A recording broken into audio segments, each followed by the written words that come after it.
देखिए, कांग्रेस बौखलाहट में है। उनको ये पता ही नहीं चल रहा कौन सा मुद्दा। कांग्रेस में आपस की लड़ाई कुर्सी की वही ख़त्म नहीं हो रही।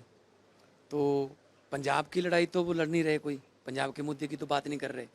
वो तो कह रहे हैं कि गो बैक मिस्टर बुघेल। आपस में कुर्सियां उनकी चल रही हैं, लड़ाइयाँ हो रही हैं। तो इससे पता चलता है कि कांग्रेस में सब कुछ अच्छा नहीं है। हाँ, मैंने देखे हैं। मतलब उनका अपना ही नियुक्त किया हुआ प्रभारी है, तो अलग अलग गुटों में है। तो कांग्रेस की जो हालत इलेक्शन के आसपास जाके होती है, उसी हालत की तरफ पंजाब का यूनिट भी बढ़ रहा है। और हर रोज़ उनकी कोई ना कोई कहीं ना कहीं जाके लड़ाइयाँ होती हैं। और ये आपस की लड़ाइयाँ जो हैं वो लोग कहेंगे तुम ठीक कर लो। 2027 में आम आदमी पार्टी को दोबारा भारी बहुमत से सरकार में लाने वाले हैं लोग। देखिए, पेपर लीक बहुत गंभीर मुद्दा है। इस पर पंजाब की विधानसभा में भी निंदा प्रस्ताव आया है। उस पर हमारे यंग जो एमएलए हैं सारे बोल रहे हैं, और इसका एक स्थायी हल होना चाहिए। तो अगर मोदी जी ये कह रहे हैं कि फास्ट ट्रैक कोर्ट में इसका फैसला होगा, इसका मतलब पेपर तो लीक होंगे ना। आप पेपर लीकेज क्यों नहीं रोकते?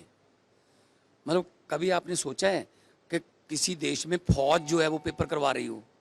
कहते जी एयरफोर्स की ड्यूटी लगाई गई है, पेपर एयरफोर्स के जहाज़ों में आएंगे।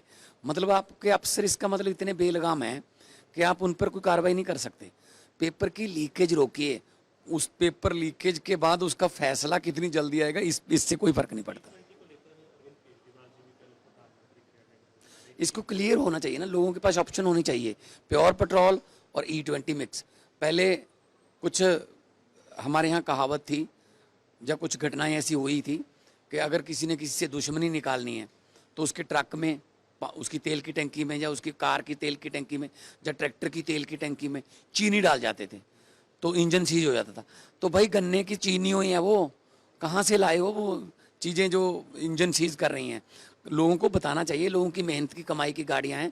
किसी के पेड़ों को पैसे नहीं लगते, बड़ी मेहनत की कमाई से लोग अपनी गाड़ी खरीदते हैं। और उस गाड़ी को सरकार ही ख़राब कर रही हो एक ऐसा तेल हमें बेचकर, और उस तेल का रेट का भी फ़र्क नहीं है, कोई माइलेज का फ़र्क है। तो E20 पे सरकार को जवाब देना चाहिए संसद में।